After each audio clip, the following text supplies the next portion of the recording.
மோடி சர்க்கார்ங்கிறாங்க தமிழ்நாட்டில். எடப்பாடி சர்க்கார் சொல்லல, அதிமுக சர்க்கார் ஒரு வார்த்தையும் இல்ல. பாஜக தரப்புல ஒருத்தர் முதலமைச்சர் ஆக்கணுங்கிறதா அவங்க. போன முறை அமித்ஷா 2 நாள் பயணமாக வந்திருக்கப்ப மிகப்பெரிய ஒரு அப்செட்ல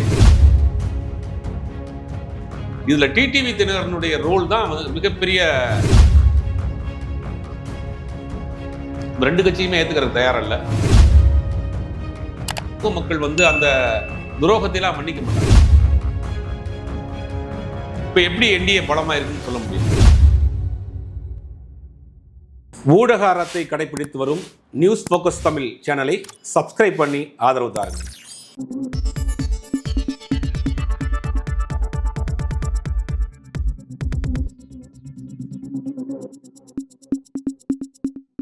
வணக்கம் சார். வணக்கம். தேர்தல் நெருங்கிடுச்சு, அரசியல் காலம் பரபரப்பாக இருக்குது.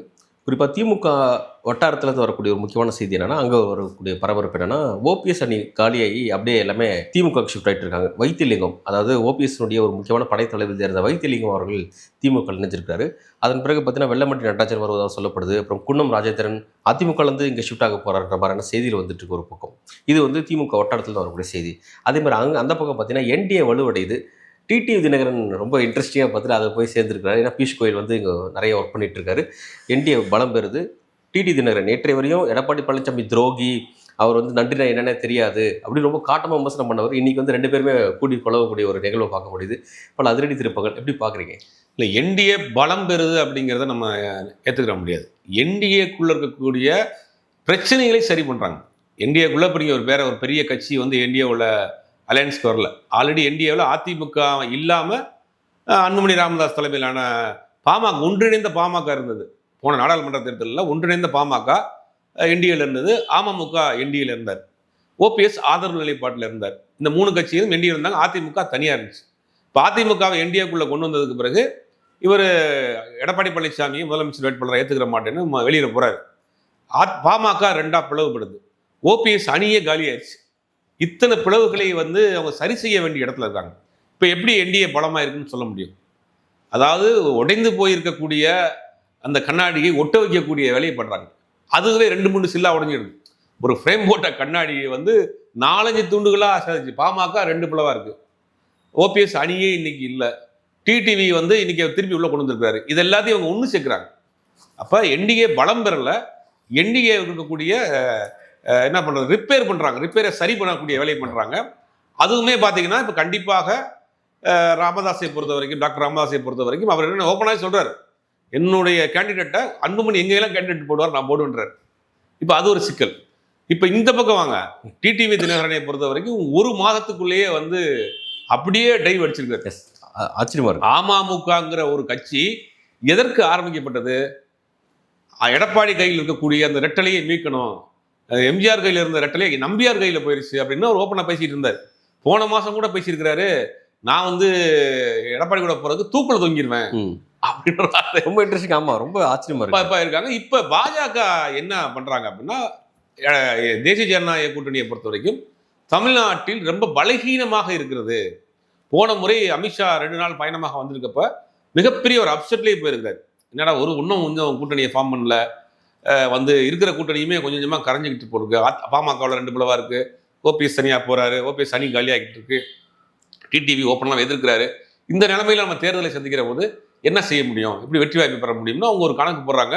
கூட்டணி ஒன்றும் உறுதிப்படுத்தப்படாமல் இருக்குது அப்படின்னோடனே அமித்ஷா போய் அடுத்த நாளே வந்து தமிழக பாஜக தலைவராக இருக்கட்டும், அதிமுக நிர்வாகிகள் எல்லாத்தையும் கூப்பிட்டு நான் என்ன செய்வீங்களோ தெரியாது, பிரதமர் வர்றப்ப, மோடி வர்றப்ப அத்தனை கூட்டணி தலைவர்களையும் இன்னைக்கு நிப்பாட்டணும்னு முடிவு பண்ணிட்டாங்க. இன்னைக்கு பாருங்க, நான் பேசிக்கிட்டு இந்த வீடியோ அப்லோட் பண்ணுற கொஞ்சம் நேரத்தில் பாரிவேந்தர் மீட் பண்ணலாம், ஏசி சண்முகம் மீட் பண்ணலாம், ஜான் பண்ணி எல்லாத்தையும் முடிச்சிருவாங்க. ஆல்மோஸ்ட் அவங்க எல்லாம் பேசி முடிச்சிட்டாங்க. அப்போ அந்த கூட்டணியை அங்கே இருக்கக்கூடிய பிரச்சனைகளை சரி செஞ்சு ஒரு கூட்டணியாக உருவாக்கணும்னு பார்க்குறாங்க. இதில் டிடிவி தினகரனுடைய ரோல் தான் மிகப்பெரிய ரோலாக பார்க்கப்படுது. அவருக்கு வந்து நம்மளால் உருவாக்கப்பட்ட ஒரு எடப்பாடி பழனிசாமி தனக்கு துரோகம் பண்ணிட்டாருங்கிறார். அந்த துரோகத்தை எதிர்த்து போன மாதம் வரைக்கும் பேசிட்டு இருந்தார். இப்போ அந்த கூட்டணிக்குள் போயிருக்கிறாருன்னா இன்னைக்கு அந்த இணைப்பிலே நீங்க பார்த்தா நிறைய முரண்பாடு தெரியும். இப்போ இவர் வந்து பியூஷ் கோயலை பார்த்து சந்திச்சு நாங்கள் என்டிஏல வரேன்றாங்க. தமிழ்நாட்டுக்கு என்டிஏக்கு தலைமை யாரு? அதிமுக தான். ஒரு கடைசிக்கு ஒரு அதிமுக நிர்வாகி கூட அங்கே இல்லை. அப்போ ஒரு இன்னைக்கு அவருக்கு சேர்ந்ததும் சரி, வெளியில வந்து பேட்டி கொடுத்ததும் சரி, அம்மாவின் ஆட்சியை அமைப்போம், எடப்பாடியை முதலமைச்சராக்கணும்னு வாயில வரவே மாட்டேங்குது. அவருக்கு சொல்லவும் மாட்டாரு. இவர் ஏத்துக்கிட்டாலும் அவர் சார்ந்த சமூக மக்கள் கண்டிப்பாக ஏத்துக்கிற மாட்டாங்க. இதை நம்ம பலமுறை சொல்லியிருக்கோம். கடந்த 30 வருடமாக தம்மையார் சசிகலா கையில் தான் அதிமுக இருந்தது. இன்னைக்கு சண்டை போட்டுக்கிட்டு இருக்க அத்தனை பேரும் அவர்களால் பதவி வாங்கியவர்கள். முதலமைச்சராக்கியது அந்தம்மா, அமைச்சராக்கியது அந்தம்மா, எம்பி ஆக்குனது அந்தம்மா, கட்சியுடைய முக்கிய பொறுப்புகள் உருவாக்குனது ஜெயலலிதா அவர்கள். கட்சியை நடத்தினால் கூட நிர்வாகிகளை போடுறது அவங்க தான். அப்ப ஒட்டுமொத்தமாக அது ஒரு ஒரு பேரே கூட இருந்தது, முக்குளத்தூர் கட்சிங்கிற ஒரு பேரே கூட இருந்தது. அப்படி இருந்த ஒரு பவர் சென்டரை புடுங்கி ஜெயிலுக்கு அமைச்சிட்டு எடப்பாடி கையில் எடுத்துக்கிட்டாருங்கிற ஒரு கோபம் அவர்களுக்கு இன்னைக்கு வரைக்கும் இருக்கு. இப்ப ஏதோ ஒரு அழுத்தத்தாலேயோ ஏதாவது உறுதிமொழியினாலேயோ அவரை வந்து நீ காம்ப்ரமைஸ் பண்ணி உள்ள கொண்டு வந்தாலும் கூட அவர் சார்ந்த சமூக மக்கள் வந்து அந்த துரோகத்தையெல்லாம் மன்னிக்க மாட்டாங்க. இப்ப எல்லாருக்குமே தெரியும், எடப்பாடி டிடிவி தினகரனை வந்து ஏதோ ஒரு வழிக்கு கொண்டு வந்திருக்காங்க. ஒரு அழுத்தத்தை, அவர் மேலே நிறைய வழக்குகள் இருக்கு, சொத்துகள் முடக்கப்பட்டிருக்கு, பல கேசஸ் எல்லாம் இருக்கு, நம்ம பார்த்துருக்கோம். ஒரு அதை காமிச்சு மிரட்டி கூட்டு வந்தாங்களா, இல்லை உங்களுக்கு வேற எதுவும் ராஜ்யசபா எம்பி தரேன் அப்படின்னு ஏதாவது ஒரு அழுத்தம் கொடுத்துருக்கலாம், ஆசை வார்த்தை கூட சொல்லியிருக்கலாம். ரெண்டாவது, எடப்பாடி பழனிசாமியை நாங்கள் தேர்தலுக்கு பிறகு பார்த்துக்கிறோம், கண்டிப்பாக முதலமைச்சர் வேட்பாளர் கிடையாது, நீங்க கவலைப்படாதீங்க அப்படின்னு ஒரு உறுதிமொழியும் கொடுத்துருக்கலாம். அந்த மாதிரி இப்போ வரைக்கும் பாஜக தலைவர்கள் தமிழ்நாட்டில் வந்து மோடி ஆட்சி தான் அமைக்க போறாங்க. ஏன் அப்படின்னா இப்போ என்டிஏக்குள்ள பாஜகவுக்கு சிஎம் கேண்டிடேட் விருப்பம் இல்லை, எடப்பாடி பழனிசாமி சிஎம் கேண்டிடேட்டை என்டாஸ் பண்ணுறது அவங்களுக்கு விருப்பம் இல்லை. அதே மாதிரியான கருத்தில் ஒத்து போகிறவர் தான் டிடிவி தினகரனும். அவருக்கும் வந்து இபிஎஸ் வந்து சிஎம் கேண்டிடேட்டுங்கிறதுல அவரும் ஒத்து போகிறதில்ல. அப்படி இருக்கும்போது இப்போ இவங்க 2 பேரும் ஒன்று சேர்ந்து எடப்பாடி பழனிசாமி எப்படி சிஎம் கேண்டிடேட் ஆக்குவாங்க, அதுக்கு எப்படி ஃபீல்ட் இறங்கி ஒர்க் பண்ணுவாங்க அப்படின்ற கேள்வி இருக்கு. இல்லை, அதுதான் சொல்றேன். இப்போ வந்து எடப்பாடி பழனிசாமி திரும்ப திரும்ப அவங்க என்டிஏ தமிழ்நாட்டில் ஆட்சி அமைக்கும், என்டிஏ சர்க்காருங்கிறாங்க, மோடி சர்க்காருங்கிறாங்க. தமிழ்நாட்டில் எடப்பாடி சர்க்கார்னு சொல்லல, அதிமுக சர்க்கார்னு ஒரு வார்த்தையும் இல்லை. அமித்ஷா வர போய் சொல்றாரு, பாஜக நிர்வாகிகளும் சொல்றாங்க. இன்னைக்கு வந்திருக்க பியூஷ் கோயல் முதற்கொண்டு எடப்பாடி அவங்க வந்து ஒரு ஆளாவே கன்சிடர் பண்றது இல்லை. தமிழ்நாட்டை பொறுத்த வரைக்கும் யார் என்டிஏக்கு தலைமை? அதிமுக தான். இப்போ கூட்டணி யார் முடிவு பண்ணும்? ஏன் நீங்க வந்து அன்புமணியை வந்து உங்க கூட்டணியில் பேச்சுவார்த்தையை முடிவு பண்றதுக்கு எடப்பாடியை பார்த்தீங்க, ஏன் டிடிவியை முடிவு பண்றதுக்கு ஏன் பியூஷ் கோயலை பாக்குறீங்க? அப்போ இதுக்கு ஒரு திட்டம் இருக்கு. தேர்தல் முடியட்டும், தேர்தல் முடிவுகள் முன்னப்பின வந்தா கூட நம்ம ஏதாவது பண்ணி எடப்பாடி பழனிசாமி முதலமைச்சர் ஆக்க மாட்டோங்கிற உத்தரவாதத்தை ஒருவேளை அவர்கள் கொடுத்துருக்கலாம். அதுதான் ஒரு இறங்கி வந்திருக்கிறாரோ அப்படின்னு நான் நினைக்கிறேன். அந்த மாதிரி சந்தேகப்படுத்தின வாய்ப்புகள் இருக்கு அப்படிங்கிறத பார்க்க வேண்டியதாக இருக்கு. அதே மாதிரி நான் ஏற்கனவே இங்கே கேட்ட மாதிரி திமுக அணியில் வந்து பலரும், திமுக கூட்டணிக்குள்ள பலரும் சேர்ந்துட்டு இருக்காங்க. முக்கியமான முன்னாள் அதிமுக நிர்வாகிகள்லாம் வந்து சேர்ந்துட்டு இருக்காங்க. அதோட டைமென்ஷன் சொல்லி பார்க்குறீங்க? இல்லை, திமுக கூட்டணியை பொறுத்த வரைக்கும் ரொம்ப ஸ்ட்ராங்காக இருக்கு. நானிகமன்சின்னு சொல்லக்கூடிய விஷயமாக அது வந்து கடைசியில் இப்போ அவங்க சரி பண்ணக்கூடிய வேலையை பண்ணிட்டு இருக்காங்க. இந்த டீச்சர்ஸ் அரசு ஊழியர் ஆசிரியருடைய அந்த 23 வருட போராட்டம், அது ஒரு பெரிய அளவில் அது வந்து அவங்களுக்கு வந்து ஓட்டாக கன்வெர்ட் ஆகும். அதுதான் உங்களுக்கு பெரிய இது பிரச்சனையாகவே இருந்துச்சு. அந்த மாதிரி ஆன்மீகமன்சி இருந்த பிரச்சனையும் சரி பண்ணிட்டாங்க. காங்கிரஸ்குள்ள இருந்த பிரச்சனையும் அவங்க வந்து ஆல்மோஸ்ட் சரி பண்ணி கூட்டணிக்குள்ள கொண்டு வந்துட்டாங்க. இப்போ ஓபிஎஸ்ஐ வந்து அங்கே சேர்க்கறதுக்கு எடப்பாடி பழனிசாமிக்கு விருப்பம் இல்லை. ஏன்னா ஓபிஎஸ் ஒரு கட்சியாக இல்லை, ஒரு அணியாக இருக்கிறார். உள்ள வந்தார்னா இவர் கேஸும் போட்டிருக்காரு. அப்போ அந்த கேஸ் இவருக்கும் சாதகமாக வர்றதுக்கு பாதகமாக வர்றதுக்கு வாய்ப்பு இருக்கு. இவரே தனக்கான எதிரியை வழிவிட்டு வர்ற மாதிரியான ஒரு சூழ்நிலை. அப்போ ஓபிஎஸ் வேணாங்கிற முடிவு பண்ணிட்டாங்க. ஓபிஎஸ் டிடிவி 2 பேரும் ஒரே அணியாகத்தான் இருந்தாங்க. இப்போ அவங்க 2 பேரும் பேசிட்டு, நான் அந்த பக்கம் போறேன், எடப்பாடி வந்து அங்கே சேர்க்க மாட்டாரு, அதனால நீங்க தனியாக நீங்க திமுக கூட்டணிக்கு போங்க, நான் அதிமுக பாஜக கூட்டணிக்கு போறேன், தேர்தல் முடிஞ்ச பிறகு பார்த்துக்கலான்னு ஒரு பேச்சுவார்த்தையோட தான் அவங்க வந்து மியூச்சுவலா தான் வந்து அவங்க 2 பேரும் அந்த பக்கம் வந்திருக்காங்க. இப்போ அதுக்காக தான் முன்னாடி பார்த்தீங்கன்னா மனோஜ் பாண்டியன் போனாரு, இன்னைக்கு வைத்தியலிங்கமே போயிட்டாரு, நாளைக்கு ஓபிஎஸும் கூட அங்கே வர்றதுக்கு வாய்ப்பு இருக்கு. ஓபிஎஸ் ஒரு அணியாக இருந்து எப்படி ப. சிதம்பரம் ஒரு அணியாக இருந்தார், ஒரு ஜேஎம்ஆர்னு வந்து ஐக்கிய ஜமாத்துன்னு ஒரு அணியாக ஃபார்ம் பண்ணி ஒரு 5 சீட் வாங்கி நின்னார் 2001. அந்த மாதிரி இவர் ஒரு அணியாக ஃபார்ம் பண்ணி சீட்ஸை வாங்கி நிற்க போறாரா அப்படிங்கிறதெல்லாம் அவருக்கு ஒரே சாய்ஸ் வந்து இப்போ இதுதான், திமுக கூட்டணி தான். அப்படிங்கும்போது திமுக கூட்டணிக்கு அந்த முக்குளத்தூர் வாக்குகள் 2ஆ பிரியும். அதிமுக பாஜக ஒரு கணக்கு போடுறாங்க, அது ஆல்ரெடி அங்கே வந்து மைனஸில் போயிட்டு இருக்கு. இப்போ டிடிவி போயிருக்காருன்னா அந்த மக்களுக்கு தெரியாதா டிடிவி எப்படி எதுக்காக கூட்டு வந்துருக்காங்க, ஏதோ ஒரு காரணத்துக்காக கூட்டு வந்திருக்காங்க. நேற்று வரைக்கும் பேசிட்டு இருந்தோம், நீங்க டெல்லியில கூட்டு போய் வச்சு இன்னைக்கு கூட்டணிக்குள்ள கொண்டு வந்திருக்காங்க. இந்த அரசியல் எடுபடாது. இது வடநாட்டு அரசியல். இது முதல் நாள் வந்து ஒரு மேடையில் ஒருத்தர் பேசுவாங்க, அடுத்த நாள் கூட்ட. தமிழ்நாட்டு அரசியலில் வந்து இது வந்து சந்தர்ப்பவாத அரசியலாக தான் பார்ப்பாங்க. இது பெருசா வந்து ஒர்க் அவுட் ஆகாது. அந்த ஓட்டு டிரான்ஸ்ஃபர்மேஷன் எப்படி நடக்கும் அப்படின்னு தான் கேட்குறேன். இப்போ டிடிவி நேற்றைய வரையும் முழுக்க இபிஎஸ் எதிர்த்து அரசியல் செஞ்சாரு. ஸோ இப்போ திடீர்னு இன்னைக்கு அவரோட அணியில் போயிட்டு அவரே சிஎம் கேண்டிடேட் ஆக்கிறதுக்கான ஒரு பொலிட்டிக்கல் ஒர்க்கில் ஒர்க் பண்ண போறாரு அப்படின்னா அந்த வாக்கு ஷிஃப்ட் ஆகும் அப்படின்ற ஒரு கேள்வி. அதே மாதிரி வந்து இப்போ ஓபிஎஸ் அவர்கள் வந்து இப்போ திமுக வந்து சேராரு அப்படின்னா காலம் ஃபுல்லாக வந்து பார்த்தீங்கன்னா திமுக எதிர்ப்பு அரசியல் வளர்ந்தது அதிமுக. அப்படி இருக்கும்போது அந்த அதிமுகவுடைய சிஎம்மா இருந்த ஓபிஎஸ் அவர்கள் இன்னைக்கு திமுகக்கே போனால் அது அவர் மட்டும் போகிற மாதிரி இருக்குமா, அவரோட வாக்குகள் அங்கே ஷிஃப்ட் ஆகுமா? இந்த மாதிரியான கேள்விகள் இருக்குது. எப்படி இல்லை இப்போ அமமுகவுக்கு ஒரு 9 சீட் கொடுக்குறா சொல்றாங்க. இந்த 9 சீட்டு மட்டும்தான் அமமுக ஆட்கள் வேலை செய்வாங்க. மிச்சம் அதிமுக வந்து ரெட்டலை வந்து ஒரு 140 180 எவ்வளோ ஒரு நம்பர்னு வச்சுக்கலேன். இதுக்கு அவங்க ஒர்க் பண்ணுவாங்க. எடப்பாடிக்கு முதலமைச்சராக ஒர்க் பண்ணுவாங்களா? 100% இருக்காது. கோஆப்ரேட் பண்ண மாட்டாங்க. எடப்பாடி டிடிவி தினகரனே என்ன பண்ணுவார்னா பாஜக தலைவர்கள் வர்றப்ப மேடையில் ஏறுவார். இபிஎஸோட ஒரு மேடையில் ஏறி பயணம் பண்ணுவாராங்கிறதுலாம் சந்தேகம்தான். ஆனால் சொல்றாரு டிடிவி நீங்க இணைஞ்சது வந்து நான் வரவேற்கிறேன் நன்றி அப்படின்ற மாதிரி சொல்லி சொல்றாங்க. ட்விட்டர் யாரு போட்டான்னு தெரியலையே. ஓ அப்படியா? பாஜக போட்டுச்சா இல்லை இபிஎஸ் பேரில் அவங்க போட்டாங்க? அந்த எல்லாம் ஒன்றதானே இருக்கிறாங்க. இப்போ எல்லாம் டெல்லியில் பேசி முடிக்கப்பட்டு விட்டதுக்கு பிறகு அவர் போடாலும் மறுக்க முடியுமா? எல்லார் மேலேயும் வழக்கு இருக்குது, எல்லாரையும் நெருக்கடி கொடுக்குறாங்க, ஒன்று வந்து பார்க்கணும் நாங்கள் பார்க்குறாங்க. ஆடு வளர்க்குறது அழகு பார்க்குறது இல்லை அப்படின்னு ஒரு பழமொழி சொல்லுவாங்க இல்லையா? அது மாதிரி இந்த கூட்டத்தை சேர்த்து தான் பாஜக ஆட்சிக்கு வரத்தான் பார்க்குது. இவ்வளோ ரிஸ்க் எதுக்கு பாஜக எடுக்க போகுது? தமிழ்நாட்டில் பாஜக ஆட்சி மலரணும், என்டிஏ சர்க்கார் வரணும், மோடி சர்க்கார் வரணும், பாஜக தரப்பில் ஒருத்தர் முதலமைச்சர் ஆக்கணுங்கிறதா அவங்களுடைய திட்டமே. மகாராஷ்டிராவில் எப்படி ஏக்நாத் ஷிண்டேக்கு ஏற்பட்ட நிலைமையோ அதே தான் இங்கே 2 பேருக்கும் டிடிவிக்கு நடக்க போகுது, ஓபிஎஸ்க்கு நடக்க போகுது. அதெல்லாம் டிடிவியை பொறுத்த வரைக்கும் அவர் ப்ரிப்பேர்டாக தான் இருக்கிறாரு. அவர் நாங்கள் ஒரு சின்ன கட்சிங்க, நாங்கள் இதாக இருக்கிறோங்கிற மாதிரி பிளான் பண்ணிட்டாரு. இதில் ரொம்ப பரிதாபத்திற்குரிய நபர் யாருன்னா ஓபிஎஸ் தான். முதல்ல தாய் பாசத்தை அதிகமாக காமிச்சது வந்து பாஜகவோட டிடிவி இவங்களை விட ஓபிஎஸ் தான் முதல்ல அதிகமாக காமிச்சார். இன்னைக்கு பார்த்தீங்கன்னா எடப்பாடியுடைய நெருக்கடினால அங்கே போக முடியல, வேற பக்கமும் போக முடியாமல் இன்னைக்கு திமுக கூட்டணியில் வர்றாங்க. இந்த குழப்பத்தை வந்து திமுக சரியாக பயன்படுத்திக்கிறோம். கடந்த 5 ஆண்டுகளில் குறிப்பாக தென் மாவட்டங்களில் முக்குளத்தூர் வாக்குகள், முக்குளத்தூருடைய தலைவர்கள் பெரிய அளவில் திமுக ஷிஃப்ட் ஆகிட்டாங்க. அது நடந்த ரிசல்ட் பார்த்தாலே தெரியும். நாடாளுமன்ற சட்டமன்ற தேர்தலை விட அடுத்த நாடாளுமன்ற தேர்தலை பார்த்தீங்கன்னா பெரிய அளவில் அவங்களுக்கு ஒரு கெயின் கொடுத்துருக்கு. அந்த ஓட்டு இங்கே ஷிஃப்ட் ஆயிருக்கு. ஏன்னா பல பேர் இங்கே வந்துட்டாங்க, பல தலைவர்கள் வந்திருக்கிறாங்க. அந்த ஒரு அதிமுக கட்சி அப்படிங்கிற முக்குளத்தூர் கட்சிங்கிற அதிமுகவுக்கான அந்த இமேஜ் பெருசு. அப்போ இன்னொரு ஆப்ஷனாக திமுக இருக்கு. பல நிர்வாகிகளும் அங்கே இருக்கிறாங்க. இந்த மூர்த்தி மாதிரியான ஆட்கள் பல பேர் அங்கே நிர்வாகிகள் இருக்காங்க. அவங்க அந்த வாக்குகளை அறுவடை பண்ணி கொண்டு வந்து கொடுக்குறாங்க. இப்போ என்ன நடக்கும் அப்படின்னா ஓபிஎஸ் நிற்கக்கூடிய பகுதிகளில் ஓபிஎஸ் போடுவாங்க, டிடிவி நிற்கக்கூடிய பகுதியில் டிடிவிக்கு போடுவாங்க, அதிமுக போட மாட்டாங்க. அப்படிதான் மாறப்போகுது. அப்படிதான் மாறும். கண்டிப்பாக வாக்குகளாக கன்வெர்ட்டே ஆகாது. ஏன்னா இது வந்து உடைந்து போன கண்ணாடியை ஒட்ட வச்சு பார்க்குறாங்க. ஒட்ட வச்சு பார்த்தா கோணலாக தான் தெரியும். ஏன்னா இங்கே நடந்த பிரச்சனை வந்து ஒரு தலைவருக்குள் நடத்தக்கூடிய பிரச்சனை, எம்ஜிஆர் கலைஞர் நடந்த பிரச்சனை மாதிரியான பிரச்சனை இல்லை. இது வந்து அதிகார பிரச்சனை, ஈகோ பிரச்சனை. யார் கையில் இருக்க ஆட்சின்னு 30 வருஷமா இருந்தது எங்களை வந்து காலி பண்ணி விட்டீங்கிற ஒரு கோபம் அவங்கள்ட்ட இருக்கு. அதனால வந்து பெருசா அதிமுகவுக்கு ஓட்டாக கன்வெர்ட் ஆகிறதுக்கு வாய்ப்பே இல்லை. அதே மாதிரி நான் ஏற்கனவே கேட்ட மாதிரி வந்து பல அதிமுக நிர்வாகிகள் வந்து திமுகவுக்கு வந்துட்டு இருக்காங்க. அன்வர் ராஜாவாக இருக்கட்டும், மைத்ரேயனா இருக்கட்டும், அப்புறம் வந்து இப்போ ரீசெண்டாக மனோஜ் பாண்டியனா இருக்கட்டும், இப்போ இன்னைக்கு வந்திருக்க வைத்தியலிங்கமாக இருக்கட்டும், இனி வர இருக்கிறதா சொல்லப்படக்கூடிய வெள்ளமண்டி நடராஜன், குன்னம் ராஜேந்திரன், இந்த மாதிரி நிறைய நிர்வாகிகள் அப்படி வராங்க. இப்போ இதெல்லாம் வருவது அப்படிங்கிறது திமுக இன்னும் வலு செய்யுமா, அல்லது வந்து தலைவர் வருவதனால அவருடைய வாக்குகள் வராது அப்படின்ற மாதிரி அது பலவீனமான ஒரு ஸ்ட்ராட்டஜி தான்? அப்படி இல்லை, தலைவர்கள் இப்போ அதிமுகவுடைய முகங்களாக இருக்கக்கூடியவர்கள் திமுக பக்கம் வர பிறகு அதிமுக ஓட்டிங் டிரான்ஸ்ஃபர் ஒருத்தர் வந்தால் பரவாயில்ல, பெரும்பாலான நாட்கள் வராங்க. நீங்க எழுதி வச்சுக்கோங்க, தேர்தல் தேதி அறிவிப்பதற்கு முன்னாடி 10க்கும் மேற்பட்ட சிட்டிங் எம்எல்ஏஸ் இந்த பக்கம் வரப்போறாங்க. அதிமுக எம்எல்ஏ ரிசைன் பண்ணிட்டு இதே மாதிரி இன்னைக்கு காலையில் ஒரு வேலை பண்ணார் இல்லையா, அதே வேலையை பல பேர் பண்ண போறாங்க. அப்போ அவங்களுக்கு வந்து ஒரு இந்த அதிமுக பாஜக கூட்டணிக்குள்ள இருக்கிறது பிடிக்கல.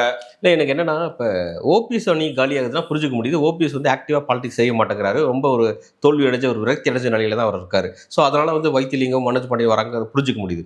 ஆனால் இப்போ எடப்பாடி பழனிசாமி தான் வந்து அவர் ஒரு லீடராக இருக்கிறாரு, பயணிச்சிட்டு இருக்காரு. இப்போ அவர்கிட்ட இருந்து ஏன் ஷிஃப்ட் ஆகணும்? இப்போ குன்னம் ராஜேந்திரன் போடுற அவர்கள்லாம் வந்து அங்கேருந்து ஏன் வரணும்? இல்லை, நீங்கள் சொல்ற மாதிரி எம்எல்ஏக்கெல்லாம் ஏன் அங்கேருந்து வரணுன்ற கேள்வி இருக்கு. வெற்றி தான் இந்த கூட்டணி, அதிமுக பாஜக கூட்டணியை மக்கள் எப்படி பார்க்குறாங்கன்னு ஒரு விஷயம் இருக்குல்ல. எடப்பாடி பழனிசாமி எதுக்கு அதிமுக பாஜக கூட கூட்டணி வச்சாருன்னு தெரியல. டிடிவி தினகரன் எதுக்கு அதிமுக கூட பாஜக கூட்டணி என்டிஏக்கு போனாருங்கிறது தெரியல. ஏன் ஓபிஎஸ் வீழ்த்தணும் இல்லையா, அவங்களோட புது எதிரி திமுக வீழ்த்தணும்னா யார் முதலமைச்சர் கேண்டிடேட்டுங்கிற ஒரு சிக்கல் இருக்குல்ல. முதலமைச்சர் கேண்டிடேட் ஒரு சிக்கல் இருக்கு. பாஜகவுக்கு இருக்கக்கூடிய வாக்குகள் வந்து அதிமுக கூட போறப்ப மைனஸ் தான் ஆகும். அதிமுக தனியாக நீங்க 2024 வந்து 23% சொன்னாலும் கூட இந்த தனியாக நின்று வாங்கின வாக்கு தான். இப்போ பாஜகவோடு சேரப்ப அதிமுக வாக்கு இன்னும் பலகீனமாக தான் ஆகும். அப்படிங்கிறத வந்து ஒன்றும் வந்து கட்சிக்கு வந்து தலைவர்கள் வெளியேறதுக்கான வாய்ப்புகள் தான் இருக்கு. இப்போ என்னன்னா அங்கே வெற்றி வாய்ப்பு கண்மணி பார்க்குறோம் இல்லை. உதாரணத்துக்கு எடுத்துக்கிட்டா ராயபுரம் ஜெயக்குமார் அவரே ஓப்பனாக சொன்னார், எனக்கு வந்து இந்த பக்கத்தில் மீனவர் ஓட்டம் இஸ்லாமியர் ஓட்டம் பெரிய அளவில் இருக்குது, பாஜக கூட்டணியில் இருந்தனால தான் வந்து தோற்று போனால் அந்த ஏரியா செல்ல பிள்ளைன்றாரு. இப்போ அதிமுக பாஜக கூட்டணி வந்துருச்சு, அவருக்கு தொகுதி நிலவரம் தெரியும், அவர் எப்படி அங்கே இருப்பார்? இதே மாதிரி ஒவ்வொரு ஏரியாவுக்கு ஒரு பிரச்சனை இருக்குல்ல. இப்போ தென் மாவட்டத்தில் பிரச்சனை இருக்குங்க, ஏதாவது ஒரு தொகுதி ரேண்டமாக ஒரு தொகுதி எடுத்துங்க, ராமநாதபுரம் தொகுதியில், மதுரையில் ஒரு தொகுதி எடுத்துங்க, அந்த தொகுதிக்குள்ள எடப்பாடியை முதலமைச்சராக ஏற்றுக்கொண்டு அமமுகவிலே ஒரு நிர்வாகியாக இருக்கிறாரு, இல்லை பாஜகக்குள்ளே ஒரு அதிமுகக்குள்ளே ஒரு நிர்வாகியாக இருக்கிறாரு. ரெண்டு கூட்டணியை எதிர்த்து அரசியல் பண்ணியிருப்பாங்க, ஒரு சிக்கல் வரும். இப்போ அதிமுக நிர்வாகியாக ஒருத்தர் இருக்கிறார் அதே முக்குளத்தூர் சமூகத்தில், இவர் கடுமையாக டிடிவி தினகரனை எதிர்த்து அரசியல் பண்ணியிருப்பார் கடந்த 2 வருஷமா. இப்போ சேர்ற போது அவருக்கு ஒரு தர்ம சங்கடம் வரும்ல, அப்போ வேண்டாம்ப்பா நம்ம பேசாம அந்த பக்கம் போயிடலாம். இப்போ டிடிவி தினகரன் என்டிஏக்கு போனது அப்படிங்கிறது அது இன்னும் அதிருப்தி ஏற்படுத்தி பலர் வந்து திமுக கண்டிப்பாக ஷிஃப்ட் ஆகிறதுக்கு வாய்ப்பு இருக்கு. பாஜக போனதுக்கு ஆல்ரெடி ஒரு அதிருப்தி போயிட்டு இருக்கு. டிடிவி போனப்போ ஒன்றும் கொஞ்சம் அதிருப்தி. டிடிவியும் சரி அந்த சசிகலா அம்மையாரையும் சரி எவ்வளவு கடுமையாக விமர்சனம் பண்ணாங்க. இப்போ அவங்கள எப்படி காம்ப்ரமைஸ் ஆகி ஒர்க் பண்ண போறாங்க? டிடிவி இபிஎஸ்ஏ ஒர்க் பண்ண மாட்டாங்களே, ஒரே மேடையில் இருப்பாங்களாங்கிற சந்தேகமே. Right sir. இப்போ என்னன்னா இந்த சிக்கல் வரும்ன்றது எல்லாரும் எதிர்பார்த்தாங்க. ஸோ அதுக்கு வந்து அட்வான்ஸ்டாக அந்த கூட்டணி உருவாக்குனாங்க. பட் உருவாக்கியும் கூட வந்து அதை ஜெல்லாகவே இல்லையா, கீழ்மட்டத்தில் ஜெல்லாகவே இல்லையா? ஆகவே ஆகாது. எப்படி ஆகும்? இப்போ அங்கே வந்து ஏற்கனவே நம்ம பல இடங்கள்ல சொல்லியிருக்கிறோம், இது வந்து தலைவர்களுக்கு மத்தியான பிளவு கிடையாது. இப்போ ஜெயலலிதா ஜானகி அவங்களுடைய பிளவுங்கிறது 2 தலைவர்களுக்கு மத்தியில் பிளவு. ஒரே தேர்தல் சந்திச்சாங்க, 2 அணியாக நின்னாங்க, 2 பேருமே தோத்து போனாங்க.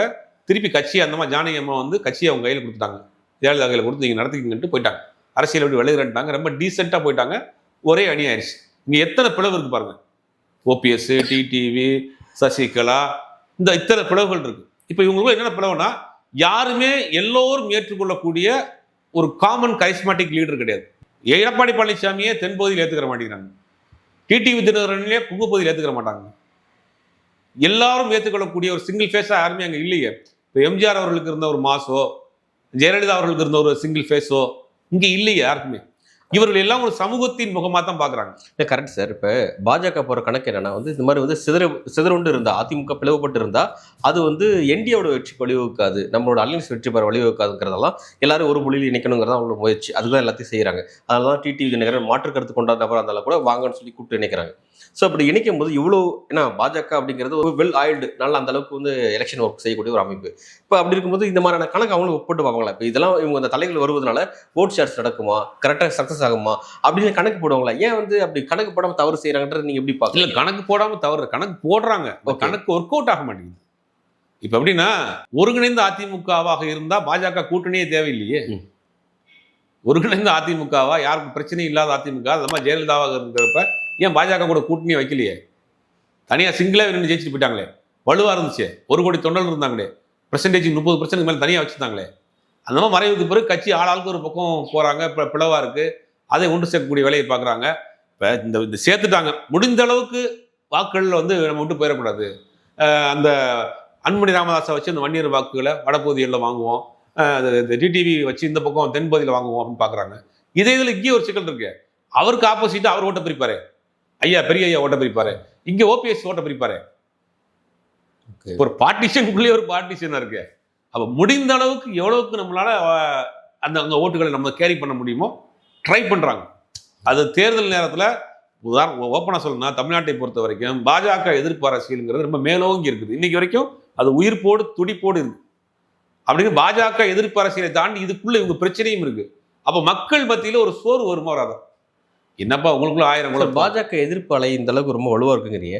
பட் 11% வாக்கு வங்கி அவங்க வாங்கியிருக்காங்க மக்களவை தேர்தலில். 19% இல்லை, பாஜக 11%. பாஜக அந்த 11% யார் வாக்கு வங்கியது? யாருடைய ஓட் பேங்க் ஓட்டுது? யார் வாங்கின ஓட்டுது? ஓபிஎஸ் வாங்கின ஓட்டு, டிடிவி வாங்கின ஓட்டு, ஏசி சண்முகம் வாங்கின ஓட்டு. இவங்கெல்லாம் 3 லட்சம் 3 லட்சம் தனித்தனி இண்டிவிஜுவல் செல்வாக்கில் வாங்கியிருக்கிறாங்க. அந்த வாக்குகள்லாம் மொத்தமாக கணக்கு போட்டு 11ன்றாங்க இவங்க சொல்கிற கணக்கு. சரி, இப்போ அந்த மாதிரி ஒரு பக்கம் சொன்னாலுமே சரி, அண்ணாமலை வாங்கின வாக்கு, தமிழிசை சவுந்தரராஜன் வாங்கின வாக்கு, இந்த மாதிரி நிர்வாகிகள் இருக்காங்க. இப்போ அவங்களுக்கும் ஒரு வாக்கு வங்கி இருக்குதான் செய்யுது. அவங்களோட வாக்கு, அதாவது காங்கிரஸை விட பாஜகவோட வாக்கு வங்கி உயர்ந்திருக்கா இல்லையா? கண்டிப்பா. அது இருக்கும்போது ஒட்டுமொத்தமா அங்கே பாஜக எதிர்ப்பு இருக்கு மக்கள்கிட்ட அப்படின்னு நம்ம சொல்லிடுவோம். அது வந்து என்னன்னா, பாஜக எதிர்ப்பு இருக்குன்னா பாஜக 4.5% ஒரு 10% வளர்ந்துருக்குங்கிறதுல மாற்று கருத்து கிடையாது. அது வந்து இங்கே தமிழ்நாட்டை பாஜக ஆளுவதற்கு தமிழ்நாட்டு மக்கள் ஓட்டு போடுவாங்களா? இப்போ அதிமுக 2 கூட்டணி தான். விஜய் சொன்ன மாதிரி டிவிக்கே டிஎம்கே கிடையாது.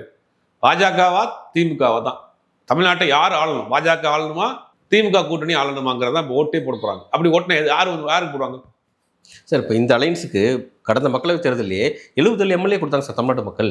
இல்ல அன்னைக்கு ஆளும் கட்சியாக அதிமுக இருந்தது. அதான் 10 வருஷம் ஆன்டி கம்யூனிஸ்டுக்கு பிறகு கிடைச்சிருக்கேன்னு அதிமுக இருந்தது. அன்னைக்கு அவங்க வந்து அவங்களுடைய பிரச்சாரமும் சரி, அந்த 7.5 இருக்கட்டும் 10.2 இருக்கட்டும், பல ஸ்கீம்ஸ் கடைசி நேரத்தை கொண்டு வந்தாங்க.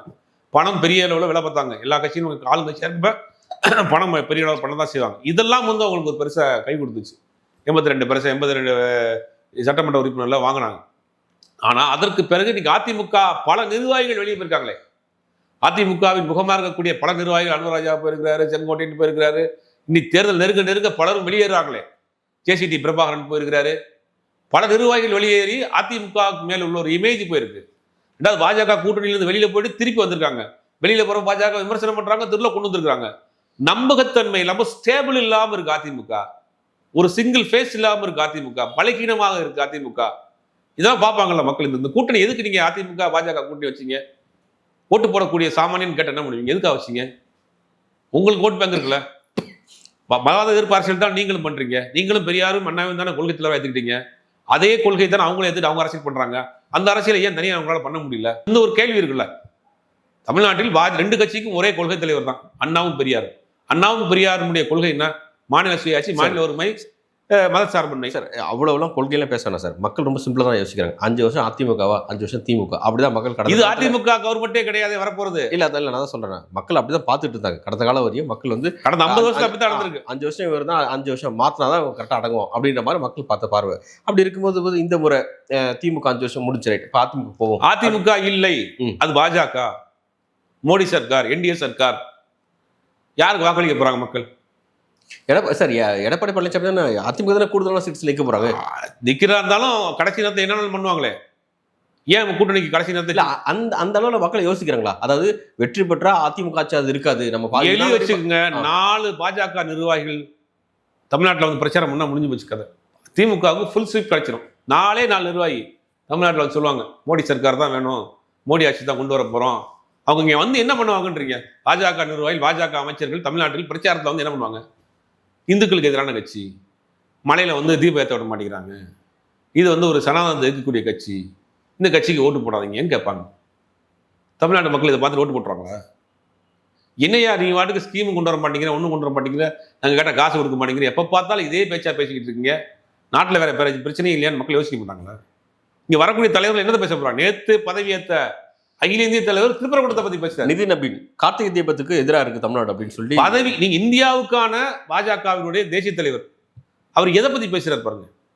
நம்ம கட்சியை வலுப்படுத்தணும், கட்சியை அடுத்த கடத்தை கொண்டு போகணும், இன்னும் சில மாநிலங்கள் ஆட்சி அதிகாரத்தை வைக்கணும், நம்ம வந்து நிர்வாகிகள் ஒற்றுமையா இருக்கணும், நான் அவர் விட்டு சென்ற பணியை நான் செய்வேன். அந்த உறுதிமொழியை கொடுத்திருந்தாருன்னா ஒரு கட்சிக்கான தலைமைக்கான ஒரு பண்பை அழகா பார்த்துருக்கலாம். இவர் என்ன சொல்றாரு? எடுத்தவனே தமிழ்நாடு தான் வர்றாரு. அப்ப இந்த அரசியலை தான் இங்க பண்ண போறாங்க. இந்த அரசியல் தமிழ்நாட்டு மக்கள் ஏத்துக்குவாங்கன்னு நினைக்கிறீங்களா? வளர்ச்சி நோக்கிய திட்டம். நாங்க வந்து தமிழ்நாட்டில் 10 வருஷத்துல பிஜேபி கொண்டு வந்திருக்கக்கூடிய ஸ்கீம் பாருங்க. எய்ம்ஸ் கொண்டு வந்திருக்கிறோம், மெட்ரோ ட்ரெயின் கொண்டு வந்திருக்கோம், மதுரை கோயம்புத்தூர் மெட்ரோ ப்ராஜெக்ட் கொண்டு வந்திருக்கிறோம், தமிழ்நாட்டு மக்களுக்கு இம்போர்ட் எக்ஸ்போர்ட் ஏற்றிருக்கிறோம். கோயம்புத்தூர், ஈரோடு, திருப்பூர் 50% போட்டு வச்சிருக்கான். கடன் வாங்கி மேனுஃபேக்சரிங் பண்ணிட்டு ஒன்றும் கொண்டு போய் சேர்க்க முடியல, முடங்கி போய் கிடக்கு. எதை பத்தியாவது நீங்க பேசுறீங்களா? நாங்க உண்மையிலேயே தமிழ்நாட்டில் இருக்கக்கூடிய பிரச்சனையை சரி பண்ண போறோம், மோடி அரசு ட்ரம்ப் அரசோட பேசி எக்ஸ்போர்ட் இம்போர்ட்டுக்கு நாங்கள் வந்து ரிலாக்ஸேஷன் கொடுக்க போகிறோம், இப்போ இருக்கக்கூடிய மக்களுக்கு சப்சிடி கொடுக்க போகிறோம், எய்ம்ஸை வந்து ஓப்பன் பண்ணிட்டோம், மெட்ரோ ட்ரெயின் ப்ராஜெக்டை கொண்டு வந்துட்டோம், தமிழ்நாட்டில் உள்ள ஒரு சென்ட்ரல் யூனிவர்சிட்டி 4 யூனிவர்சிட்டிக்கு அப்ரூவ் கொடுத்துருக்குறோம். இந்த விஷயங்கள்லாம் ஜெனரல் கவர்மெண்ட் செஞ்சிருக்கு. நாங்கள் தமிழ்நாட்டில் எங்களுக்கு ஆட்சி அதிகாரத்தை கையில் கொடுத்தீங்கன்னா நாங்கள் இதெல்லாம் செய்வோம் அப்படின்னு நீங்கள் கேட்டிங்கன்னா தமிழ்நாட்டு மக்கள் ஓட்டு போடுவாங்க. இங்க நேரம் வந்தவொடனே நீங்க என்னத்துக்காக பேசுவீங்க? அதுதான் சார், பாஜக பழி வாங்குவதற்கு, மோடியை பழி வாங்குவதற்கு மக்களவை தேர்தல் அப்ப 40 இவங்களுக்கு கொடுத்து பாஜக பழி வாங்கிடுச்சு, ரைட், கிளியர். பட் இப்ப நடக்கிறது ஸ்டாலினுக்கு வேணுமா வேணாம்னு நடக்கிற எலெக்ஷன். ஆமா, ஸ்டாலின் வேணாம்னு நீங்க பாஜக தேர்ந்தெடுக்க போறாங்களா? அது முழுக்க பாஜக. நம்ம அதிமுக தமிழ்நாடு வந்து ரொம்ப அரசியல் பக்குவப்படுத்தப்பட்ட மாநிலம். எடப்பாடி பழனிசாமி யாருடைய கைப்பாவையாக இருக்கிறார், யாருடைய கட்டுப்பாட்டில் இருக்கிறாரு, இது யாருடைய ஆட்சி, எதற்காக எதுக்கு தேர்தல் சந்திக்க போறாங்க அப்படிங்கிறது எல்லாம் தெரியாது தமிழ்நாட்டு மக்களுக்கு. ஒருவேளை நீங்க வந்து டிவிகே, எடப்பாடி அந்த ஒரு கூட்டணியாக ஃபார்ம் பண்ணா கூட ஒரு டஃப்பான ஃபைட்டா இருக்கும். நீங்க பாஜகவை வந்து கூட கொண்டு வச்சு நான் நல்லாட்சி கொடுக்க போறேன்னு சொன்னோடனே முடிஞ்சு போச்சு. பாஜக ஆளக்கூடிய மாநிலம் என்ன நடக்குது, மகாராஷ்டிராவில் என்ன நடந்துச்சு, ஏக்நாத் ஷிண்டே காமிச்சு வச்சு போட்டு வாங்கிட்டு இவரை கொண்டு வந்து முதலமைச்சர் ஆக்கலையா? ஓகே, அதை கவனிச்சோம் நம்ம. இப்போ இதில் ரொம்ப முக்கியமாக இந்த என்டிஏக்குள்ள தேமுதிக வருமா வராதா அப்படின்ற ஒரு கேள்வி இருக்குது. ஏன்னா அவங்களும் வருவதாக சொல்லப்பட்டுருச்சு. ஏன்னா 2 நாளில் நாளை மறுநாள் வந்து மோடி வர போகிறாரு. அப்படி இருக்கும்போது எல்லா என்டிஏ தலைவர்களையும் மேடையில் ஏற்றணும் அப்படிங்கிறது அவங்க திட்டம். தேமுதிக கிட்ட பேசும்பொழுது வந்து பிரபலத்தை என்ன சொல்கிறாங்கன்னா, எங்களை யாருமே கூப்பிடல, யாருமே எங்களுக்கு ஃபோன் பண்ணல அப்படின்னு சொல்கிறாங்க. உண்மையிலேயே தேமுதிக அழைப்பு வந்துச்சா? ஏன்னா ஒரு பக்கம் வந்து கூட்டணி சார்ந்த டிஸ்கஷன் போகுதுன்னு சொல்கிறாங்க. அதாவது ராஜ்யசபா எம்பி வேணும்னு கேட்குறாங்க, கூடவே மினிஸ்ட்ரி வேணும்னு கேட்குறாங்க. அப்படிங்கிற அளவுக்கு வந்து டிஸ்கஷன் தேமுதிக பாஜக கிட்ட வைக்கிற ஒரு பெரிய டிமாண்ட் வைக்கிறாங்க. ஓகே, 2 பக்கமுமே டிமாண்ட் வைக்கிறாங்க. அந்த 2 பக்கமுமே டிமாண்டை ஏத்துக்கலங்கிறத இப்போ வரைக்கும் உண்மை. யாருமே கிட்ட பேசவில்லை, அவங்களை கூப்பிடவில்லை, ஃபோன் கூட பேசவே இல்லைன்னு அவங்க சொன்னாலும் கூட அவங்க ஒரு அரசியல் கட்சியா இருக்கிறப்ப பேச்சுவார்த்தை நடத்திட்டு தான் இருப்பாங்க. வெளியில ஓப்பனா சொல்ல மாட்டாங்க. அவங்க ஒரு பெரிய டிமாண்ட் வைக்கிறாங்க. அந்த டிமாண்டை ஏற்றுக்கொள்வதற்கு என்டிஏவும் தயாரா இல்லை, திமுக கூட்டணியும் தயாரா இல்லை. அவங்க கேட்குற டிமாண்ட் பெரிய டிமாண்டா இருக்கு. நீங்க சொன்ன மாதிரி ராஜ்யசபா உறுப்பினர் கேட்குறாங்க, மத்திய அமைச்சர் கேட்குறாங்க, நிறைய டிமாண்ட் கேட்குறாங்க. 2 கட்சியுமே ஏற்றுக்கிறது தயாரா இல்லை. கடைசி நேரத்தில் எனக்கு தெரிஞ்சு பாஜக கூட்டணிக்குள்ள தான் அவர் காம்ப்ரமைஸ் பண்ணி கொண்டு வருவாங்க. ஏன்னா இன்னைக்கு அகில இந்தியாவில் அவங்க ஒரு பெரிய பவர்ஃபுல்லாக இருக்கிறாங்க. ஏதாவது ஒன்று கொடுத்து காம்ப்ரமைஸ் பண்ணி இப்போ என்டிஏ பொறுத்த வரைக்கும் 1% 2% ஓட்ட கூட அவங்க மிஸ் பண்ணக்கூடாதுன்னு நினைக்கிறாங்க. எனக்கு ஏகப்பட்ட குழப்பத்தில் போயிட்டு இருக்கு. இந்த ஒன்னாக்க கை கோத்து நின்னாலும் கூட உள்ளுக்குள்ள பிரச்சனை ஓடிட்டு தான் இருக்கு. தீர்ப்புத்த நெருப்பாக தான் இருக்கு. அப்போ 1% 2% ஓட்ட கூட விட்டுறக்கூடாதுன்னு நினைப்பாங்க. அவங்க கேட்குற டிமாண்டை கொடுக்கக்கூடிய இடத்துலையும் அவங்க இருக்கிறாங்க. ஏதாவது முன்ன பின்ன சரி பண்ணி அவங்களை அங்கே கொண்டு வரதுக்கு தான் வாய்ப்பு இருக்கு. நல்லது சார். தமிழக அரசியல் பரபரப்பாக இயங்கிட்டு இருக்கு. அடுத்த கட்டம் எதை நோக்கி அப்படிங்கிறத பொறுத்திருந்து பார்க்கலாம்.